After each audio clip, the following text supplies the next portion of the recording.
Hello? So, hello. Can you hear me? Yeah, I can hear you. Cool. How you doing? Good. How are you? I'm doing good. I got a bit worried when you went hello. I was like, oh no, can't hear I me. know, so I just immediately said hello, and then my cat suddenly perked up, so I feel like he immediately is going to start going mad and just causing a mess. I've had to take Finn slightly outside today because I I literally just got back. That's why I'm a little bit late, and Oh, I had to basically run to home. So I quickly got home. I was like, oh, I'm sweating. I'm struggling right now, but we'll get there. yeah, And Finn went a bit nuts, bless him. But we got there in the end. We're all good. yeah, yeah, that was good. I'm also just letting you know I'm also rocking your pin because All right. it'd be very, it's like almost sacrilege to be talking to you and not rock a pin out for you. So Yeah, yeah. it's like a little honor to do that. I am like so unorganized today. It was one of those things where I'm sure you've done it before, and I'm sure people who are listening have done it before, but you know when you agree to do something at a certain day and you say, Oh, yeah. yeah, that's fine, we'll do that, and you, then when you get closer to the day, you go, ah, shit. Yeah. So yeah, that's Yeah, why I quit. yeah, I've been That's unorganized as well. I've been like I've had a hectic past couple of days as well. Yeah, what I was in with university and stuff. Obviously, I know you don't have to go into detail about what happened over the past few weeks, but is it to do with that or is it to do with I something know else? it was like doing volunteering at this point. Oh, yeah. Like I've just been, oh God, I went in on Wednesday because I do volunteering because I'm back at home now, like fully graduated. Congratulations, by the Basically, way. yeah, thank you. So now basically I'm in that awkward push of trying to find a job. If Yeah. not, then at least trying to find something to do with my life. And so far, the only thing I've been able to get so far is volunteering at an art gallery in Liverpool called Fact. Yep. hmm Obviously, over these past few weeks, I've had like quite a bad time involving family, so I didn't really have the Sure. time back. So I felt like, oh god, this might be failing. This is a voluntary job, and I might be failing at that. It's a tough one, isn't it? Where sometimes you've got to sort of step back and see how everything is actually going, because when you get caught up in the moment, you sort of go, oh shit, what's going on? You feel, is it kind of a feeling of like you haven't got control right now, like everything's happening at so many times, you're like, oh, I got to juggle this, juggle this, juggle this, juggle this. Is it Yeah, like that?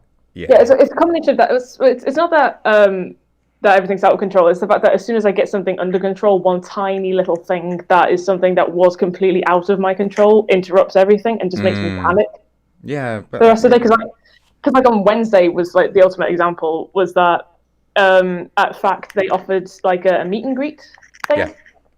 So it was like a social thing in the evening where you could just meet up with the people who also volunteer at the gallery. Because even though we all do volunteering, we don't actually meet up the because you have majority of the different time. shifts. You have different shifts and Yeah, everything like that. we have different shifts. We usually meet up with like 2 to 3 people a day. Hmm. An opportunity to meet everyone, just all in one place at one time, and then hopefully we'll organise more stuff like this.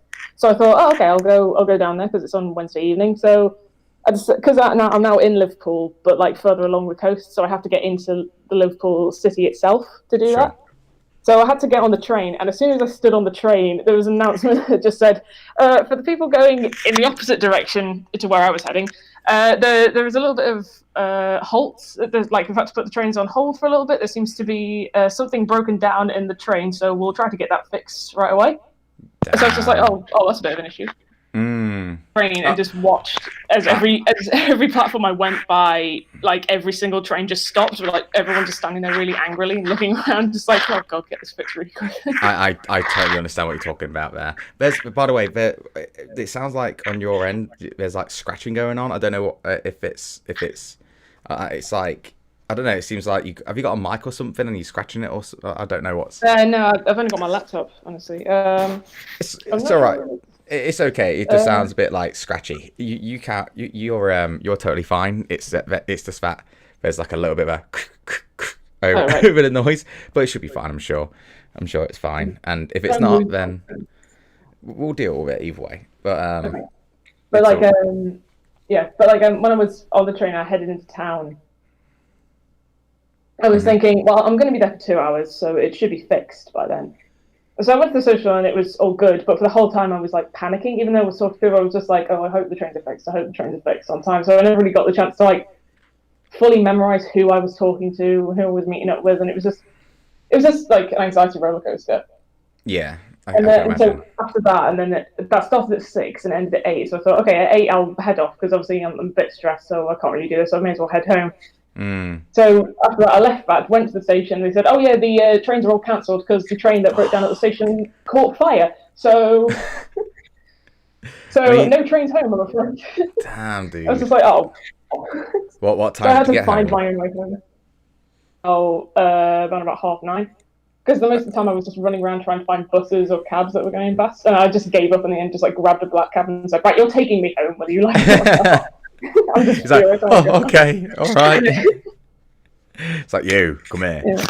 I think sometimes in those moments, like it's a horrible part because you sort of it sounds weird, but you gotta like let go. Like, oh fucking hell, all right, come on, what's gonna happen now? Because you know what, like as much as we try and control like our scenarios and the situation what we're in, majority of the time when we try and control it so much, something's gonna whack us and like take us completely out. And in that moment, it's like, okay, well, Yeah. I'm out of control, but I've got. It's kind of like you gotta ride the wave. You gotta ride with it because if you don't, you're just gonna get completely stressed out. And like you did at the end, you just went, "Fuck it, let's just do this and let's continue." Hopefully, I just said "fuck it," and it was within the first minute of the or even Oh god, after the minute. Yeah, don't matter. Honestly, it's all good. I don't care about monetization for these. Maybe in the future, but right now I'm just enjoying the conversations. Yeah. It doesn't matter. It doesn't matter about it anyway, because most of it's on Spotify as well, isn't it? Yeah, well, you know what? I've what was it? Janky Shenanigans. He messaged me on Twitter. He tweeted on my Twitter, tweeted me, and just said, "Oh yeah, we need to you need to upload the Spotify stuff." And I was like, "Ah, shit, yeah," because I'm focusing on YouTube. Oh. And yeah, like I think I've got the audio for Cool Maddie all set up. So basically, after this, I'm going to be starting to pump all those out because it's like, oh yeah, I need to get back on top of that. So I'm learning as I'm going. The main reason was there was like an issue with Dukes's podcast, so that's why I had to do like a live stream of the podcast. Right. Because for some reason, no matter what I did, and I'm talking like 5-hour rendering times every single time, it ended up being a case of like I was like, right, fuck it. As long as it's up, and it like proper distracted me from getting all the other stuff going. So like we were saying earlier, like no matter how much you plan it, something's gonna throw you off. Something's gonna just take you out of your plan. And it usually happens when you're just like, well, when you're like in a mess, you just think, okay, I'm just going to get organized now, or I'm just going to do one thing and then another. But then you start the one thing and then you're stuck on that one thing and then you forget the other exists. It's like, oh crap, I'm just even worse than I was before. What on earth happened? Time management is such a bitch because like, as you just said, you can start something and you have like at this time I'll do this, at this time I'll do this. And then when you start that first thing, like you said, you go, well, now that thing what I was supposed to be starting at 2, I'll push it down to 4. Okay, now I'll start it at 6. Oh, shit, I'll just do it tomorrow. Everything gets pushed on the back burner. And, like, that's something I try and get a bit more organised with because apparently, like, the more creative you are, the less organised you can be. Or it's harder to become organised, sorry. So, like, I'm constantly coming up with ideas, and I'm not saying I'm creative in any kind of sense that's related to a lot of people, but like, I'll have an idea and I'll just go with it, and then I'll struggle to come back in line. So let's say the charity stream what I did. I had a plan. I had like I always regret putting the schedule on Tiltify page because I feel like I've got to stick to it, and I never do. I start off, and I always give myself 30 minutes, like from the start, 30 minutes to settle down, chat to people, tell people about charity and all that kind of stuff, and then I kind of have an idea, but then I end up spending like 4 hours playing this instead of 2 hours, and then it always ends up being me at the end, like it's cramming everything in. Yeah. It's just sudden because like sometimes you just lose track of time when you're doing one thing. Absolutely, yeah. You just get caught up, Yeah, and and then there's the question of like, okay, well, when then you suddenly realise like you've gone over time. It's like, oh God, do I continue what I'm doing now, or do I do something different? It's just like the yeah, you're totally different right. politics of like trying to over it. I think like I'm being so strict with like my scheduling when it comes to streams because finishing that one is basically what I got to do anyway because it's fair on Emily because Emily has work in the morning. I don't have to wake up as early as she does, but if she's trying to get sleep and I'm just streaming, it's just not fair on her. So I have to try and finish dead on one every single time. And sometimes you get into a game and you're like, oh, I want to keep going. I want to get to. I have like a goal in mind or something like that. You just want to keep going. So you sort of tilt over 1 o'clock for me, but I feel bad about that. And yeah, it's one of those things where it's like, oh man, I've got to really stick to a schedule. Scheduling is the hardest thing for me. Like, just organizing this. That's why I sort of, on Twitter, and I put that post up talking about, do you guys want to see one episode a week or two? In my head, I was kind of like deviating towards one episode, not because I don't want to do it, because it's easy to do because we're just chatting in the end, but it was more of the scheduling, like, okay, let's make sure the editing's done, and I'm learning as I'm going, obviously, but for now I feel like one is good because it means that I'm not rushing anything, I'm taking my time during it all, and I feel like it you don't want to get flooded by a podcast straight away because you can get overloaded where it's like, oh, I missed that one. Well, oh shit, now I missed that one. I missed that one. Then you get backlogs, and it's like, okay, people aren't going to watch if they've got like 5 episodes to catch up on. It's like, okay, let's settle down and let's really, get. I feel like as well with it being one a week, it builds up more hype for the episode. Yeah, it does. Because, like, for example, this is the only one that's going to be going up, in the next 7 days, and I want people to be focusing on and I don't want people, because I want to make sure that the attention isn't spread too thin on you guys, because in the end, it's you guys. I don't want to say suffer because it's too much, because in the end we're just chatting, but like it's you who miss out as a creator yourself, because I want to make sure that this is about you. I'm obviously the person talking, and most of the time talking the most because I just do, unfortunately. Yeah, well, that's completely fine. Like, I think the majority of the time it's like, because it's spontaneous and like random, it's just like the sense of like, oh God, am I doing this right? I don't want to be acting like I'm doing this wrong. Yeah. When like the majority of the time it should be fine, like, because usually in the situation it's both people talking who feel exactly the same way, like. Yeah. Because like, they nervously wait for the other person to finish talking to like start talking their side of the story, but literally it's just like how every conversation goes. That's true. It's amazing how as soon as it's recorded, you think, "Oh God, am I doing something right? Am I doing something wrong?" It's just a conversation, except there's a microphone recording you. There's not really any difference when you think about it. For me, it's when I say edit, I basically mean I cut off the beginning and cut off the end and make it fade out both ways and put music in both ends. That's it. Unless obviously something drastic happens, like there's no difference in editing. That's why I like it. I don't want it to be over edited or anything. I don't want things to be like flying up. Maybe it's good. It's better production, but I don't know. I don't know what I want to do. But my main thought is when I bring up the audio files of my audio and for example your audio, and I see my audio and it's like massive and it goes on and on and on and on and on. And then a little bit of it is where I'm quiet and you're talking, and it's like so much smaller than my area. So I'm looking at it going, oh shit. Yeah. Well, I don't know. Sometimes it depends on the person as well. Like if someone's like not really got anything to talk about, sometimes they're just depending on the other person to keep a conversation like topic going, which because sometimes just trigger like certain stories to come up and certain things to say. So it's not that bad like the majority of the time. To be fair, Soph, like that's sort of why we're doing this again, because like obviously I want all of my guests to come back because it's, well, so far at least, because it's been wonderful, and like the conversation we've had is just been great, and really finding out more about everyone. Really, it's been really nice. But for us, it was we had so much like little time to talk. Yeah. And I just felt like, you could see that it could have kept going and kept going. Yeah. And I wanted to make sure that no matter what, we have a lot more time today, and hopefully we do, because I need to be finished at 5, and it's just gone past 3:30, so I think we're good. Yeah, that's good. That's absolutely fine.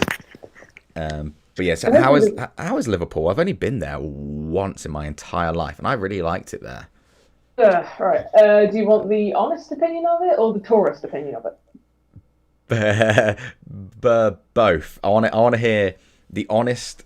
If you're going to give a tour guide, I want to hear the tour guide, but then I also want to hear the tour guide's opinion when they're talking to her friends. You know, the honest opinion. I want to hear both. Yeah, I think the honest opinion is probably the least Beatles based you'd ever possibly hear. Of course.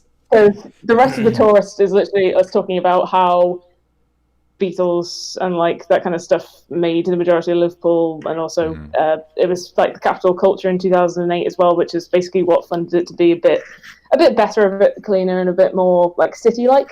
Yep. See of it. The more honest opinion of that is, it's very like a combination of like a little bit scummy.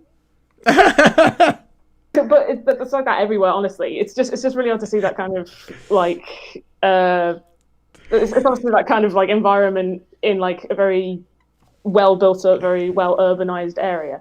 Scummy is such a funny word. I don't want to. No. Like, It's an opinion. Like, people should be able to at least put across their opinion. Like the place where I live, I'm not going to say it because it's quite small, and but like I'll be driving through and I'll be driving through or walking around, and I'll be with Emily. And actually, weirdly enough, we were talking about this, but the first thought that popped to my head was, this is a bit of a shithole, isn't it? Yeah. It's a bit emphasised a bit more for me as well, because I don't actually live in Liverpool. I live like on the Wirral, which is like the residential area of Liverpool across the Mersey. And I live in the middle of nowhere. So like to say it's probably a bit to say that I'm a little bit of a hermit, because you don't really see many people where I live. But everyone knows everyone, kind of thing. Yeah, exactly. The majority of the people that I do see are actually my own family, because we all lived in one area. You took over. Yeah, we just decided to keep that area, and like, because we had that area for so long, and then my family just decided to spread out. People went all the way and just went to Ireland and then to Australia, and then just everywhere. It's just everywhere. That's amazing. And then there's the addition of my mum being a managing head teacher at a preschool. So not only do we know like all our family members, but we know everyone who's ever had a child ever since my mum became a teacher. So my mum knows everyone where we live. It sounds like your family has a lot of dirt on people. So I can imagine you sort of run it. You're like you're like the mafia slightly, where you know everyone's secrets. You just walk around and everyone gives you. It's not really dirt. It's just gossip material. Exactly. Yeah, but it's like we could become very powerful with this, but we choose not to, just because we like to have something to discuss over a cup of tea. We're not going to get any money off anybody. Because... But everyone who's in your presence with the cup of tea shaking, and just when we're staring, and when we're staring, the TV just rattling because they can't actually smoothly do it. And do you so when you're walking down the streets in your area, do you get that like little nod from people because they know who you are but they're scared of you, like that little you know the nod I'm talking about? So for people watching, just that it depends on who's walking the street, because well no, it's because like if it's me and my mum, anyone who's like a proper adult would see my mum and they nod and they smile, or some of them even come over and just say, "Oh, how are you doing?" and then they have like a nice conversation. With it, when it's me on my own, like the adults, they just like pass me by because in their mind just thinking, "Oh, that's Jackson's spawn." And then it's people it's people like my generation, people I had to deal with in school. And as soon as I see them, I just think, "Oh shit," and then they think, "Oh shit," when they see me. Well, it's because like the people my generation, we don't have that strong a connection after we leave school, so it's literally just it's just somebody I've seen walking down the street. That's true. I don't really find out anything more about them after that, because unlike them, I'm not really on like Facebook or social media that much to like follow up like how they're getting on with their life. So it's literally my best update I can see on other people's lives is when they walk towards me and just think, "Oh shit," when they see me. Yeah. That's right. That's what everyone does when we see you, though, aren't they? It's like, "Oh no, there we are. don't piss them off." Yeah. It's like that. It's that sudden look as well, because some of them recognize me and just think, "Oh shit," and then there's people who pass me by completely. But I always recognize them before they recognize me. Dude, it honestly sounds like, obviously, for this podcast, I want to make sure everyone knows you for you and not just your work, which is obviously incredible. But like, it makes you sound like everyone fears you.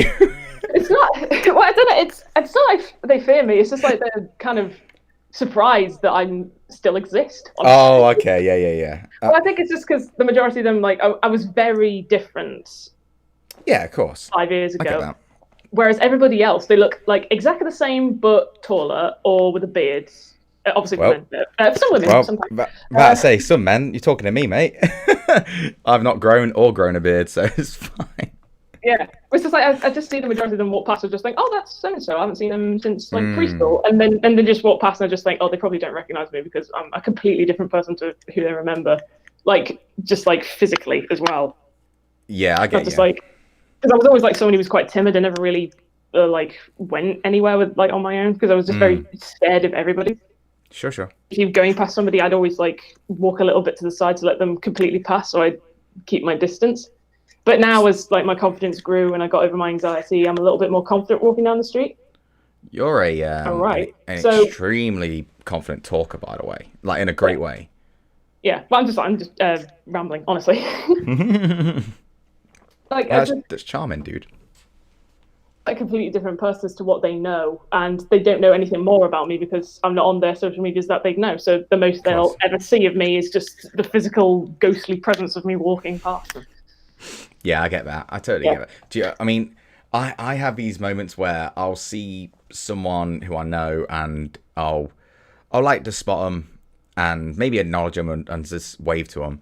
But a lot of times, I feel like this is where I become a bit more of an introvert because, like, I can talk for fucking ever, and I like talking to people. But sometimes I'll be walking, let's say, through town, and I'll see someone at a distance who I know, and I kind of just I hate doing it, but I sort of pretend not to spot them because I don't feel like I want that interaction in that moment.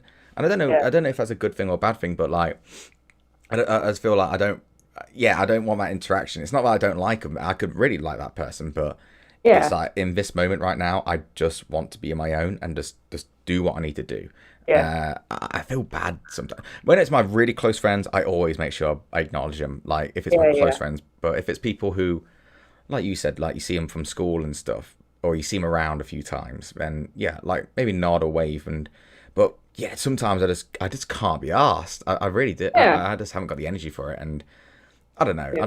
I don't know if it's any signs or anything like that. I just feel like I don't need to go speak to you. It just I guess it's like, and it's also like, I don't know, like the mini fear, the mini panic attack you have in the back of your head when you see them. And it's just like, what would happen if I confront them? Where it's just like, it can either go really well, where they could just have a nice conversation, then update where their life has gone, or it can go really poorly, where you suddenly like realize, oh, life's not really gone that well for them since the last time you met, or they just like completely blank you, and you just think, oh, that was an awkward encounter. So you just think, I'd rather do nothing than do everything wrong. Totally. So you just think, I'm just going to avoid this completely and just move on, just like pretend it didn't happen in the first place. I feel like, I feel like it's that I don't want to hear people that person's drama in that moment, especially if you know that they can't. There's always someone out there, and I'm sure you and everyone who's listening knows there's always someone who has some kind of drama going on. Like they're addicted to drama. Not Yeah, that like actively seeking it out. yeah, Sometimes. absolutely. There's definitely people like that, and I don't know. It's one of those where talking to them is kind of draining because you sort of have to sit down and be like, right, Yeah. come on, man, give it to me. And Yeah. it's an interesting one. Like there's people out there who will crack on with their lives, and life's pretty good for them. Might be tough in certain areas, and they're still working hard, but Yeah. life's pretty good. And then there's some people out there who life's just a drama. It's just EastEnders, or I you know what, I Yeah. about to list off dramas. I do not watch dramas. No, I don't So, watch dramas anyway. Like well, for that's that what, exact reason, it's just avoid it. It's just like I've got better shit to do than deal yeah, with like yeah, this. absolutely. It's such a weird dynamic that happens. I don't know. That's what I was actually going to come on to because we spoke about like Shaun of the Dead last time and how damn good it is and all that, but we didn't really get into. Yeah. I wanted to know like what shows and what music you're into because like you know when one of the things that I always think about when people are doing art. I say doing art. I don't know if that's the right way of doing it, but Yeah.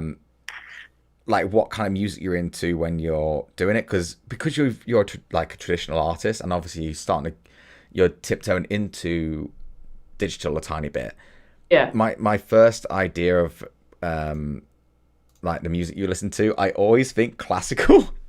Yeah, I can never escape that. Some people think, oh yeah, you're probably into Bach or like Beethoven. I just hear that. My brother's into that stuff. I have to tolerate it. I don't like it. I don't mind it. Like I don't listen to it. Like I won't go on Spotify and go right. I want to listen to some like classic stuff. But Yeah. if it's on, I generally don't mind it. Yeah. I like Sometimes I think it's there for like now. It's just become. It's not really classical like compositions or masterpieces anymore. Now it's just Sure. become like background music to whatever you are doing at the time. yes, Which is I'm pretty sure it's like what the majority of some podcasts are like. Because absolutely. I Yeah, don't think you can actually sit down and listen to a podcast and just do that. I think you have to have it playing on in the background while you're doing something else. podcasts are basically all I listen to now. That's one of the reasons why I wanted to do a podcast because if I'm going for a walk or a run, depends what I want to do. But let's say I'm just walking into town, I'll put a podcast on and just listen to that. And sometimes I'll listen to the same podcast episode over and over again. Yeah. And I don't know why, it's just very settling and just listen to a conversation. Like I bet the majority of people who listen to us, even when it goes live on YouTube or I premiere it. I think I'm still going to premiere it. I don't know what I'm going to do. Yeah. Anyway, Well, you'll see like this many people watching, and then the interactions in the comments is low. And sometimes in like Twitch, me and Duke's talking about this, like the lurkers, but I think it's even more different than that because yeah. people sort of settle into the idea that it's a listening kind of thing, and they'll put the YouTube on. Fucking hell, I sound like I'm 60 years old then. Put on the YouTube. Put the YouTube on. Put the YouTube on. Why is it Irish? I don't know. But you put your YouTube on, and then they watch like the first little bit, then they go boop, and then they just keep it on as a background noise for whatever they're doing. It's just an extra tab to whatever else they're doing on the computer or like elsewhere. And I quite like that actually. Yeah. It's something about being in the background because I appreciate other people's stuff being in the background. So for me, and obviously yourself and whoever is on the show to become theirs, it's like a really nice compliment in the end. Yeah. So yeah, it always means a lot when people just have it in the background, or even reach out to me and say, "Hey, I have this in the background," and just really enjoy it and blah blah blah blah. It's been good. It's been really nice. It's been a good. I'm glad it's ended up that way because I think that's the best compliment you can get as a podcast as well, with people just saying, "Oh, you're decent." Yeah, like You're something I would gladly listen to when taking a shit. That's the best compliment you could get as a podcast. Just like people will take a shit and listen to me. That is the best compliment I can get. that should be on like reviews in iTunes and reviews. You know how games have reviews by IGN and stuff. Yeah. For podcasts, it's best shitting podcast. Yeah, I'd take a shit to it. I took a I enjoy my dumps while listening to and it's like a thumbs up while we're on the toilet. Yeah, just like, I got through food poisoning with this. I'm Diarrhea was easy. The podcast makes diarrhea easy. Oh my god.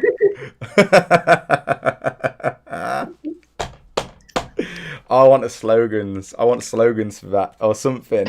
There's a little cast, something you can shit. Oh, podcast is easy in. Well, that is easy out. I don't know. Yeah, never mind. Let's quickly leave this before it gets even more. We're gonna kill it. Like we probably killed it 2 seconds ago, 10 seconds ago. But yeah. They may as well just tune out now. Whoever's listening to this. oh, people have tuned out, dude. Don't you worry. Well, so much for that. It was good. It was good knowing you. Yeah, or it's like the Batman signal, where it's like, wait, I heard about shit talking. I'm in. Just jump in. Hit the alarm. It's all gone off. Oh god, that's so bad. But yeah, what music do you listen to then? Oh yeah. Well, what? Not just working, but like just in general, what you into?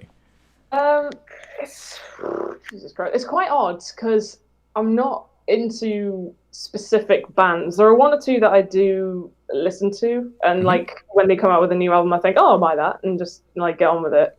Sure. I think the one that is probably the most committed to is probably Muse. And that Muse, yeah. Mm-hmm. I think it's just because I like songs that have a concept or like a concept story behind them, where like they have a narrative to them. Because I feel like I can like listen to it and like make my own music video in my head, that kind of stuff. I get you. Yeah, I get you. So like I've just got a very odd collection of just like random songs because I don't really stay for the artists. I stay for the music. I'm with you. Yeah. It's usually how I'm able to like stick around with like some very older bands that people don't probably listen to anymore, because it's just like, well, it's because it's either the push to like keep with something that's relevant or keep keep down with the hit parade and that. I get that. I hardly ever listen to any kind of chart music. Yeah, I don't listen to the charts at all anymore because it's just like, what's the point? Most of the time, it's the same kind of music with the same kind of theme, which is either about money or love or hate and that kind of stuff. It's just like, I would gladly listen to a song that talks about an old man walking down the street rather than listening to the same thing again and again and again. But there was, I can't remember what it was, but I swear someone like made a video once where every single song is the same, like it's the same certain chords or same beats per second and stuff. I don't know, but I heard something like every chart song is like, it's made in a certain way that it's going to become popular. I believe in Korea, when it came to K-pop bands and stuff, that K-pop bands don't just magically happen and that's it. It's a long process where they'll get them training and dancing and singing when they're like 7 years. I'm butchering this probably, but like 7 years old, and we go through camps and camps and camps, and they're never allowed to do certain things, and they're not allowed to say they've got a girlfriend or boyfriend or whatever on the spectrum they are with a sexuality. They're not allowed to say anything because it will go against sales. And just the idea that music's become, music seems like it's not as free as it used. No, it's not. Well, it's because it's all to do with image now, really. Yeah. And a lot of bitching too. Yeah, it is. Yeah, and I also like every time I think of that, and I always think about like how almost genetically engineered pop singers have become, and then I think back to like Queen. It's just like Freddie Mercury wrote Bohemian Rhapsody on his own. Yes. And I just think that was the day. Those were the days where that man alone could write Bohemian Rhapsody on his own, and people just thought, yeah, I can go with it. And it was how much of a classic that is.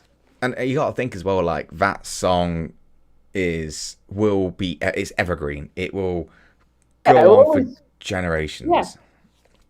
God damn, it's such a good movie. Yeah, if the world ends and there's only one last human being alive, and with their dying breath they can sing one song, it would probably be Bohemian Rhapsody. Holy shit! You imagine that? Like that'd be dope, actually. Like if a comet was about to hit the Earth, everyone just holds hands in one big circle and we just sing Bohemian Rhapsody. What a way to go out that would be. Yeah, that'd be amazing.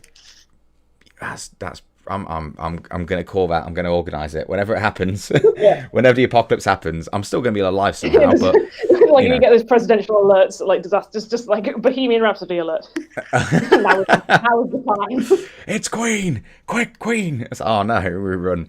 Like you're right though. Where back then it was one person writing the song and that's it. Sometimes there's ghostwriters and all this kind of stuff, but like the overproduction is ridiculous. Whereas as Bohemian Rhapsody is just it's just different, and that's why it lasts. Like we listen to 90s music and early 2000s music and stuff, and you listen to it for the nostalgia, but a lot of times you can't replay it. No, it's like I remember. It's like one of those films, like when you're on. It's like you watch a film, you just think it's good, but I will only watch it again if it's on TV. Totally.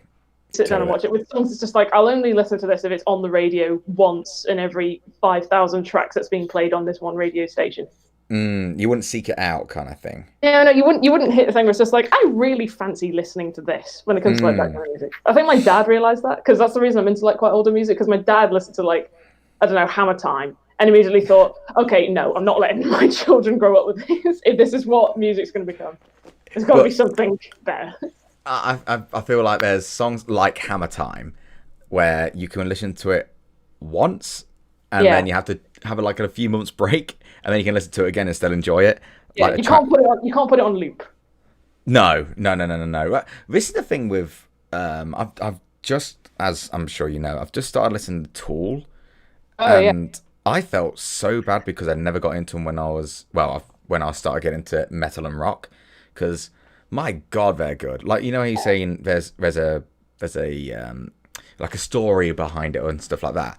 Yeah. When you listen to their music, there's meaning behind it, and there's, oh God damn it, I think one of their newest songs, I think it's called Chocolate Chip Trip, I believe.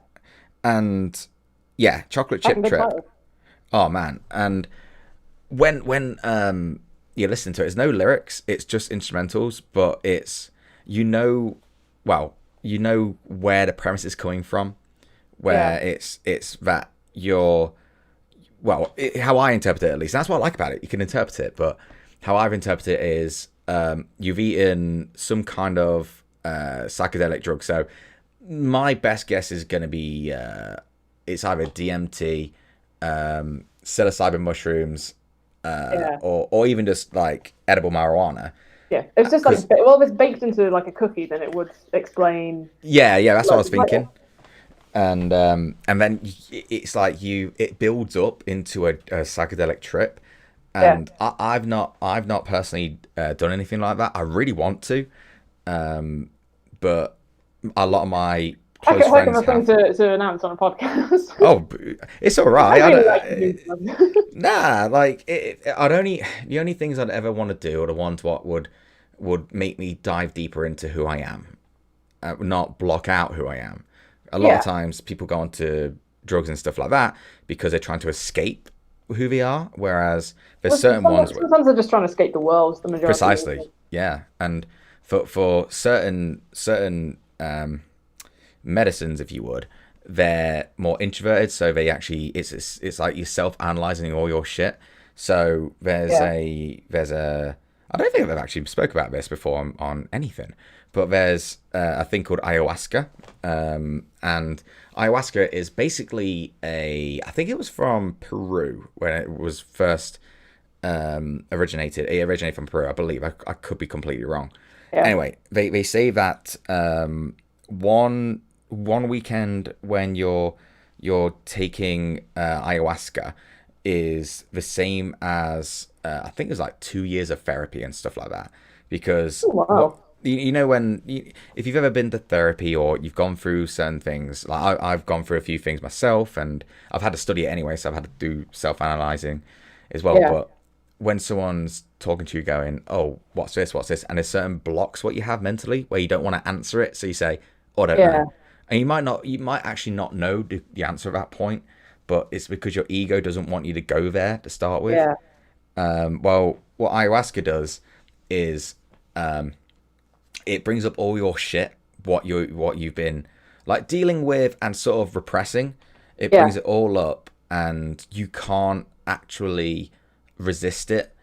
It goes, no, here's your stuff, let's work through it. And then feel like a truth serum.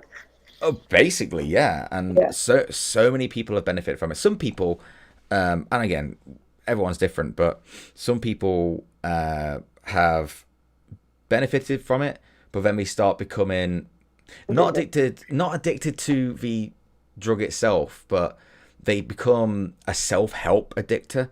So, Oh, right. and this happens not with just ayahuasca, but it's like there's so many people out there who have all the self-help books in the world, but they actually don't do anything about it. Whereas with ayahuasca, it's like, no, here's all the stuff you need to deal with. Here's a few answers what you doing yourself anyway, and then it's up to you to go and do it and go like apply what you've learned. So I can't remember how long it is, but yeah, I've heard amazing things about it. And there's also a thing what's stronger, which is, well, when you're taking ayahuasca, it releases a chemical what is in our bodies anyway called DMT, dimethyltryptamine. Oh yeah. Yeah, and basically, you know, when you go to sleep, Yeah. And then go on, please. it's kind of like triggers like the kind of thing that kind of indicates your subconscious. Yep. Conscious. It basically makes you dream in a sense. So that's what ayahuasca is. But then you can, and I'll never do this one. But you can get the synthetic version of it where it's just DMT on its own, and apparently you're supposed to smoke it, but it's 15 minutes, and that's the trip. It's like 15-minute trip, and that's it, done. But I know, yeah. But in that 15 minutes, it is apparently like the craziest things ever. Where you will, who says this? A gentleman who I listen to all the time, Joe Rogan. He goes, it's like accessing your files in your brain and going Control Alt, and he goes, you find the file in the folder in your own brain what says my old bullshit, and it goes Control Alt Delete on that. Oh shit! and it's like, damn, it's nuts. But I've heard amazing things. Well, with psilocybin mushrooms, now, that science is finally caught up, because a lot of times people had these ideas that, you know, every drug's bad, everything like marijuana, mushrooms, blah blah blah is all bad. Yeah. But they finally caught up with the science now, because basically what's happening is they're using psilocybin mushrooms to treat PTSD. It's become, I don't know where it is, but in America, certain states are starting to legalize it. Because it's gone from an ideological standpoint where people just think it's bad to now a scientific approach where it's like, actually, if you do it in the right ways, it's very beneficial. Same with marijuana, same with anything like that. But there was a stigma attached to certain drugs. Marijuana was one of them, and I don't know. The whole concept of drugs is like so confusing to me, because the only thing whenever I think about it entirely and like examples and like the cons and benefits of like, of course, any kind of drug, I think what happened was at some point during the 20th century they realized the only industry that would ever make money completely, like without failure, just complete enough success, would be drugs, and everyone else just went, yeah, let's get rid of it, see what happens. Just like, see if we can make any other industry get as successful as they were. So let's just start this whole stigma that drugs are awful. Because one thing we were taught like about, you know, the uses of drugs and that kind of stuff, and the fact that we were taught about was that the reason it was seen as harmful, thoughts that people would have during it that suddenly like pulls everything you know in reality to question. Yes. Believe that the majority of religion, like religious texts and all the writings that people have written about like religious stories, and nearly every religion was probably somebody on drugs. Yes, that's true. because like people believe that like inside your brain there's like an area called the God brain, like the God gene or the God concept, which is apparently only accessible during drugs. And people think maybe when they had drugs they reached that point, maybe met what they thought was God. Probably wasn't God. It's probably something else that they just couldn't fully comprehend. So the one thing they could probably do is get it as simple as possible, which is I don't know, let's call it God, and then just decided to write a religion based around it. When they say when they say you smoke DMT, you start hallucinating, but What's that toy called? You know when you it's like a telescope and you wind it and it comes up with loads of different Oh, images. was it a kaleidoscope? Kaleidoscope. Yeah, They kaleidoscope. say it's like a kaleidoscope in your brain where it Yeah, just crazy images will pop up. But a lot of people say like that when we've gone through that trip, they sort of sit back and go, "Fuck, there's more out there." Like yeah, something's weird. Like when you're in it, it feels like you're in another dimension, but you believe that could exist. And yeah, obviously, we don't know. There's no proof either or, yeah, but just the idea, like it's a different perspective on in life. But when, yeah, harping back to what you were saying about them controlling the industry and stuff regarding it, yeah, the biggest the biggest people who funded campaigns against marijuana, right? Well, at this point, were the pharmaceutical companies. yeah, That's not a conspiracy. That's been proven. I can't remember. yeah, yeah, I yeah. don't know that much, but there was also one where I'm gonna butcher this, but when hemp and marijuana was first like started to be used properly, they Yeah. started using like hemp and all that kind of stuff for building stuff. So they could make paper out of it. They could make clothes out of it, and they could even Yeah. make like almost things what as hard as steel out of it. But And yeah, then well, that's the go on. thing that I learned about fact is about hemp was Mm, that you can cut down a tree and it would take years for it to grow back. mm-hmm. Whereas hemp, you can cut it down, it will immediately start growing back in a day. It's the most quickly it's the quickest generating like plant alongside bamboo. Yes. So Yeah. and it's just as equally important in producing oxygen as the majority of plants. Mm-hmm. So people have always had to think, well, if we want to like farm plant matter without causing deforestation, the best thing we can do is like plant hemp because that Yeah. will regrow quickly. It produces just about enough oxygen to like stabilize the carbon oxygen cycle around the world. It's perfect, but unfortunately because it's stigmatized around drugs, it's just not used, Yeah. which is a shame, Absolutely. really. It is, and well, that's the thing though. But because science is finally catching up. Oh no, sorry, it's not that science is catching up. People are starting to pay attention to science, not the ideology of it all. Yeah, yeah, Like it's starting to, everything's starting to catch up. Well, think about CBD oil now. It is fucking everywhere, yeah. and it's been available for years and years and years and years and years. But Mm. everyone thought, oh, you get high off it, and it's like actually you don't. Yeah. And athletes out there, like top athletes, they are always having CBD oil because it's is. I don't know if there's any full side effect. I don't know. I could be talking out my ass, but it's a painkiller without the side effects like ibuprofen, because ibuprofen just destroys your liver, makes you feel like shit, and CBD's like It's about yeah, yeah. Well, it's about refining the drug basically, because I honestly believe that not all drugs are that bad. It's just at their strongest, yes, they're bad, but you can always weaken it at that point. Because that's what I learned about. yeah, Like, I think there's like a story behind the flying reindeers about how that came about. Like Santa Claus, he has flying reindeers on his like cart or wherever it was. yeah, yeah, I yeah, yeah. believe that it came from the idea that there were these magic mushrooms that reindeers Yes. So I'm so yeah. happy you're talking about this, dude, because I love this shit. And yeah, and what's great about it is that the mushrooms that they ate was lethal for humans to eat like straight away. So Hmm.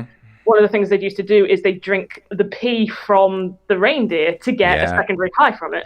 Hmm. And Hmm. then it's Hmm. just like, well, if you refine that even further down, you probably get like medicinal qualities out of it without, going off your absolute brain off of it. Yeah, yeah, yeah, yeah. They it's so nice to speak to someone who knows this shit, by the Yeah, way. yeah. Like not discrediting anyone else who I talk to, but I don't like when I talk about this stuff, I don't want to I always feel like I'm how can I say this? I'm like bombarding them, and I don't want to do that. Like I want to, because I could be talking and talking about it, and I feel like it's kind of rude. I don't know, but to Yeah. actually talk to yourself who knows it too, it's really nice. It really Yeah, is. no. Yeah, it's just when you hit that like immediate connection, you just think, yes, I can go on about this finally. Yeah, you got permission, kind of thing. They even It say would that. probably it'd be very worrying for people to think that we connected over drugs, though, is the only issue. Oh, I don't give a shit. The So only yeah, social stigma we, is we really tough. we we connected over verbal drugs and talking about drugs. Like it's so interesting. Like everyone has their ideologies behind it all, which you got to respect. It's not about converting, but Yeah, it's being open. Well, for me, be open minded, because I defend like so many, and I don't do it myself. Like yeah, I don't do any of that. And Yeah. but I'm But like open that to the idea. as well. Like I don't do it because I always think, well, life's crazy enough anyway. I don't think it's going to like improve anything Yeah. at this point. But like I don't know, sometimes I just end up making friends. Obviously, me being an art student, I make friends who have done it. Mm-hmm. Ask them what it's like, and I just think, well, their explanation is probably is good enough anyway, and that kind of stuff. Yeah, I get that. My Because I've friend, got, like my own family members have taken it. I'm just like, oh, so what's it like then? And they're just like, you're not ashamed of it. I'm just like, no, that's the interest. there should be no shame to it. I mean, if it, because you know how you were talking about like the amount and stuff. Yeah, It's not even that. It's well, it is that. I mean, with certain things, you can overdose on everything. And let's say I always hark back to alcohol personally because it's like because it's controlled and people can make profit off it. yeah, It's available, it's legal, but you can drink and to certain like a bottle of JD and you're close to death. Like it's really easy to just go way too far when drinking, and like just little things like that. It's like, oh, okay, because with weed, to overdose with weed, I'm gonna find it actually. Ooh, I wonder if you can, honestly. You can. I think like if it's an absolute ridiculous amount. It is, dude. I think like its high toxic. I think like its toxicity level is like even like more further unreachable than it is for you to overdose on chocolate. I think. Yeah, it is. And water. You can overdose on water if you want to. You can literally drown yourself if you drink too much water. Yeah. There's a story of they did a water drinking contest, and I believe that was a good idea. Oh yeah, but stay hydrated, Bob. That's the thing. But like, yeah, I think it was a lady. Tied them down and went overboard. Oh, dude, it's ridiculous. But they drank so much water that they literally drowned in that much. Oh man, I don't know. What if you drink so much that your bowels burst, which is not good at all. No, it's terrible. It's terrible for you. Bad way to go. Oh, it's something ridiculous. There's a ridiculous amount like what makes you overdose, and I can't remember how much it is, but like, let me have a look. Okay, a smoker would theoretically have to consume 1,500 pounds of marijuana within 15 minutes to overdose. And it's like I don't even think people like trying to completely down all their drugs at an airport is probably not even close to that. No. It's kind of nuts, really. But yeah, mushrooms. Going back to Christmas and stuff. Yeah, there's an article where it goes 8 ways mushrooms explain Santa. Okay, and it's kind of hang on a second. Reindeer were shaman spirit animals. Reindeer are common in Siberia, and I'm going to throw this up as well because, hang on a second, I want to make sure people can at least see what we're talking about, not just that we're totally talking out our asses. Yeah. I mean, this is I don't know how it is. This is all I don't know if this is good or bad or stuff anyway. But reindeer are common in Siberia and northern Europe and seek out these hallucinogenic fungi, as the area's human inhabitants have also been known to do. Donald. He's got a great name, Donald Pfister, a Harvard University biologist who studies fungi, suggests that Siberian tribesmen who ingested fly agaric may have also alluded that the grazing reindeer were flying. At first glance, one thinks it's ridiculous, but it's not. They also say certain things about harping back to what you were talking about as well with religion and stuff. Yeah. You know the story of the burning bush? Yeah. Yeah, they say that the burning marijuana bush. I think it is that. I think it was I'm just going to type. I think some people said it was like a combination of heat stroke with like just like the aroma of like the burning marijuana bush. Completely throw you off. I love this article. The title is was Moses tripping when he saw the burning bush? Should you try it? ? But I can't remember where it is, but it was at a certain bush like gave off psychedelic properties when you burned it. So and that's when he started having like spiritual moments, I guess. But it is fascinating. Well, I mean, he saw his own staff turn into a snake, and I'm pretty sure like a lot of people would have seen a lot of items turn to snakes when they're high as well. Absolutely, dude.